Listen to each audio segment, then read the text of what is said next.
My name is Emma Taylor, and I am the Master Esthetician at Meridian Ave Massage and Spa. I specialize in acne and clinical corrective treatments. I've been doing it for just over a year. If they're just unhappy with the way that their skin looks, typically I see a lot of acne, like I said, but also just people who just aren't super happy with the way that their skin looks and they want to see a change. Or if they feel that their skin is really dehydrated or dry, they come and see me. And even just seeing an esthetician for maintenance is great. When someone first comes to see me for some corrective care, I try to see them about every 2 or 3 weeks. And then after that, every 4 to 6 just for maintenance is good, because everyone and their mother is dehydrated. Your skin, no one drinks enough water. Your skin's always going to be dehydrated, even just a little bit. And like with stressors throughout life, like stress takes a huge toll on our bodies and on our skin. And diet too, like there's so many things that take a toll and affect skin. And so it's good to just go see an esthetician and to get everything just revived and just brightened.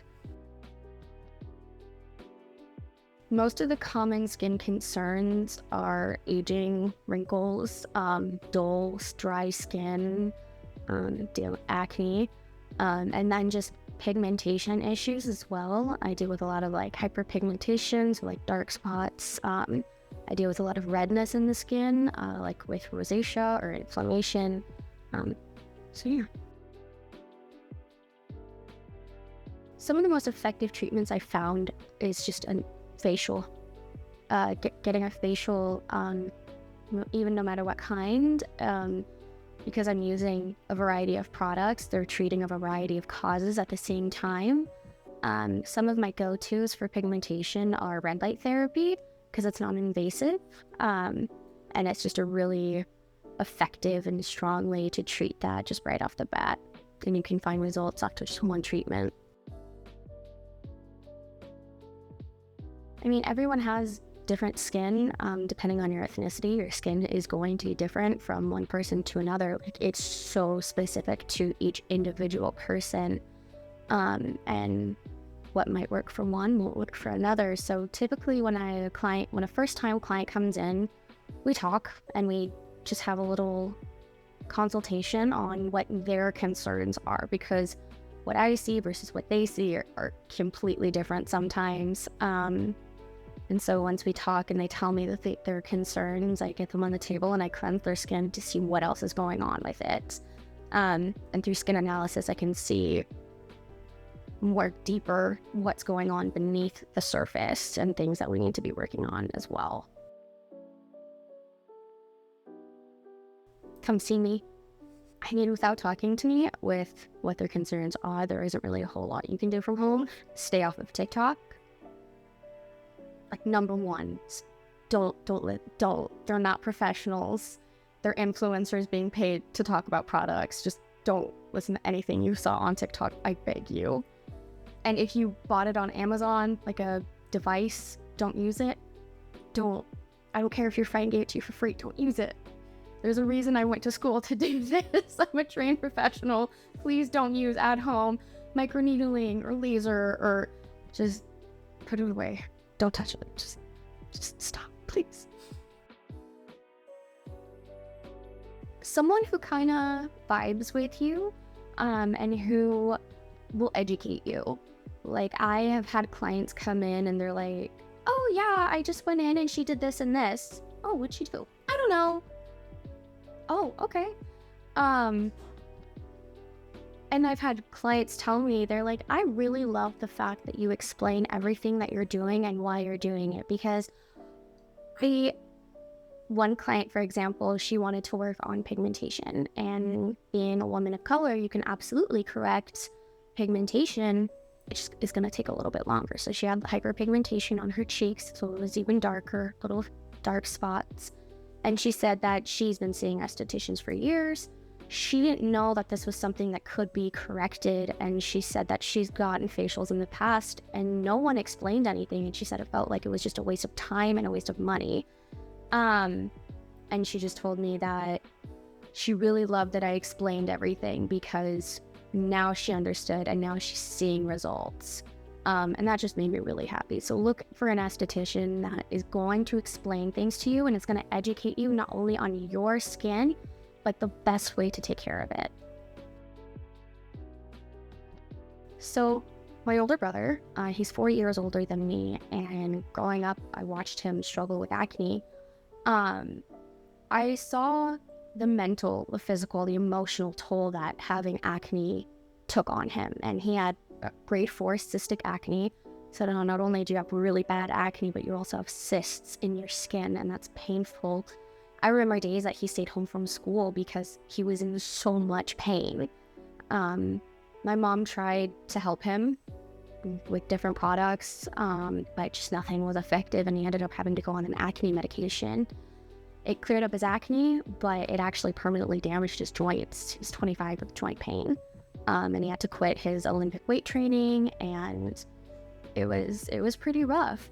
And it wasn't until years after that I went with my mom to her esthetician just to see what it was about, and she told us that chemical peels can treat acne. What? And I thought that was really interesting, and so after that I was just completely hooked on all things skincare, and that just became such a huge passion of mine, to be able to help people seek alternative treatments, because you shouldn't have to go on a medication and have your kidneys and your liver tested every couple of weeks, because it's damaging your body. Like, our skin is an organ.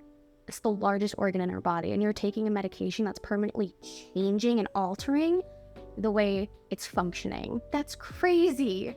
And so I wish we had known about, I wish we had known an esthetician or known anything other than these skincare brands that said that they would help but didn't, before going to that last resort option. And so it's really important to me to be able to help people feel comfortable in themselves again. I had a client, she told me that her confidence was coming back because she could see changes, and she said her friends were talking to her like, "Girl, you look good. Your skin's looking so good." And it took everything in me to not start crying when she was telling me just how amazing she felt in her skin and how happy she is and how her confidence has come back, because that's why I do what I do. I want to help people feel beautiful in themselves, because they are.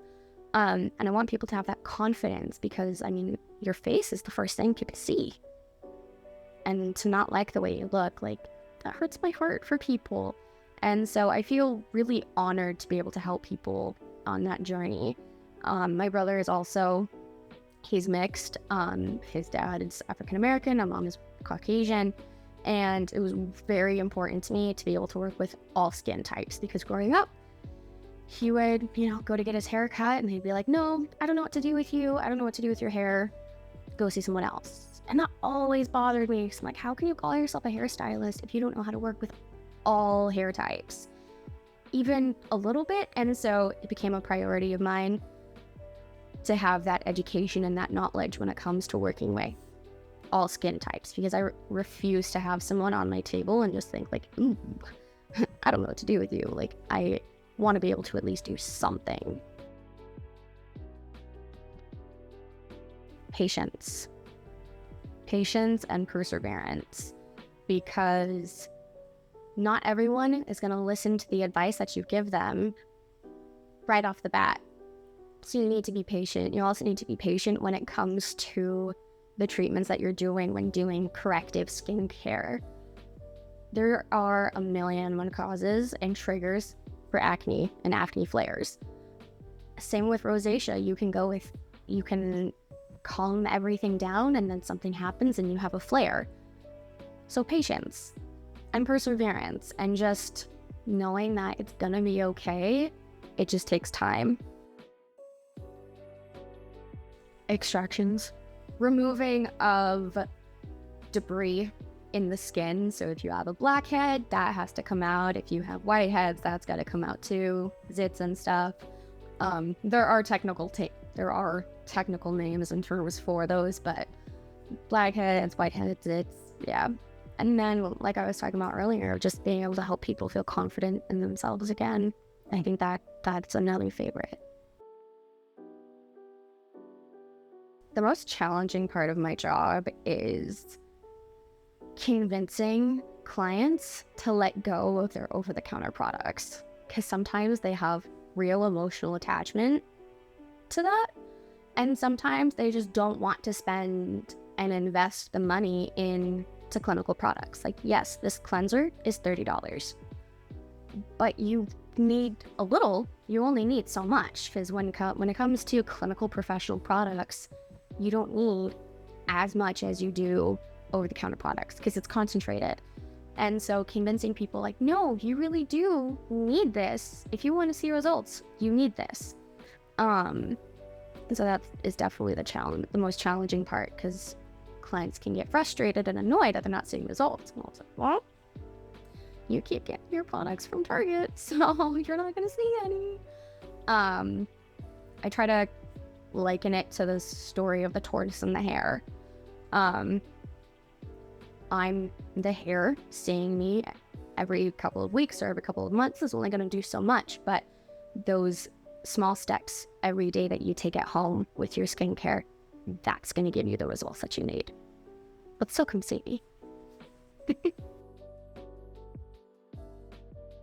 Convincing men that they do need to take care of their skin.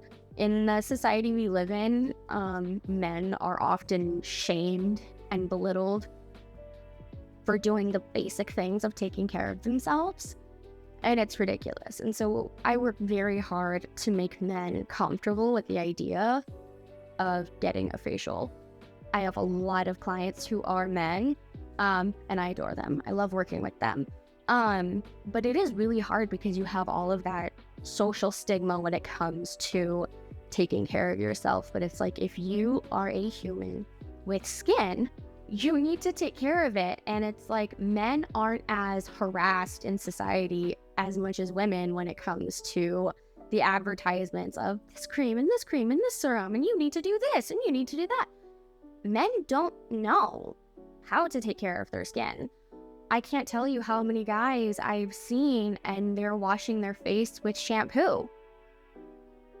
We don't have time to get into why you shouldn't do that. We're just going to start with, that's not what it was made for, so don't use it on your skin. Yeah, using like shampoo or body wash on your face, like, no, you shouldn't do that. And it makes me sad that that's a society that we live in, where men are like looked down upon and shamed for taking care of themselves. But it's like, you can't take care of other people until you take care of yourself. And getting a facial is a really great opportunity to just relax and decompress. So even if you feel your skin looks fine and you like the way you look, that's great. But are you stressed out?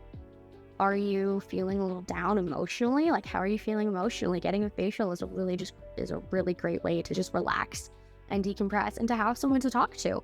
I tell my clients, this is a safe place. You can talk to me about whatever you want to talk about. This is your hour, or this is your 2 hours, 45 minutes, whatever. This is your time. If you want to be quiet, we can be quiet. If you want me to talk to you, I can do that. If you just want to lay here in silence, that works too. If you want to talk to me, I will be a listening ear. And so even for that factor, it can just be a really great opportunity to just relax and decompress.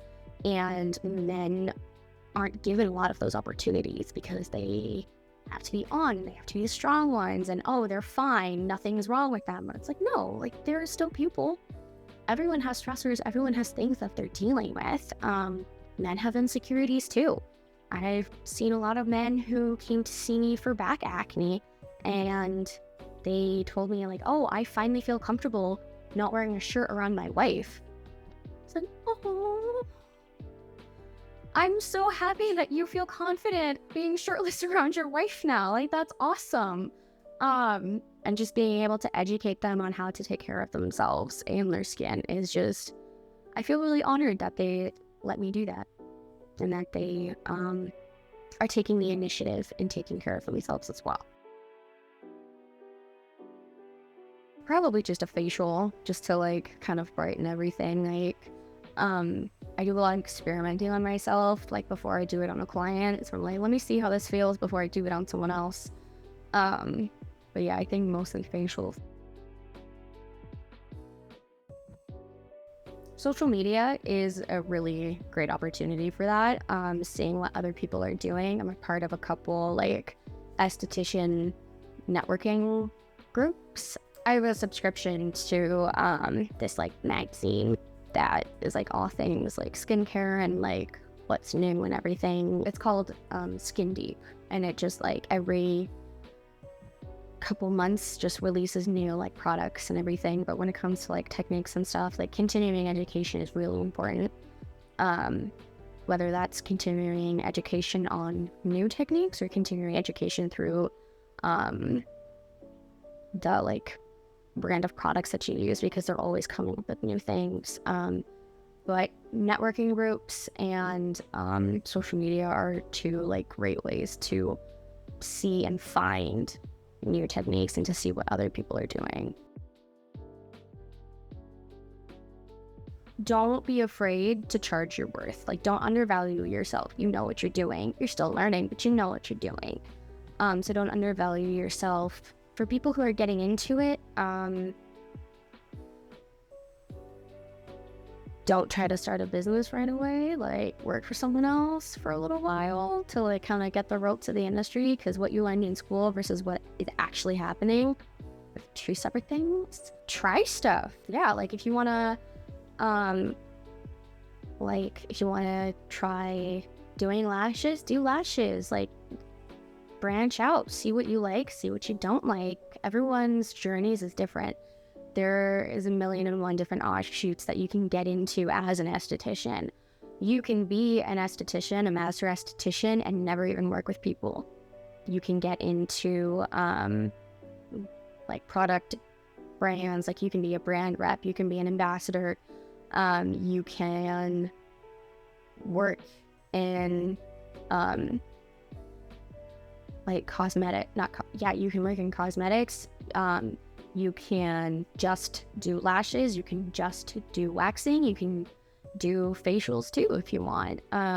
Cosmetic chemist is another thing that you can get into if you like the aesthetics industry but you don't want to work with people. Like, there's other stuff that you can do. I mean, there's a lot of things that are like little paths that you can take as an esthetician.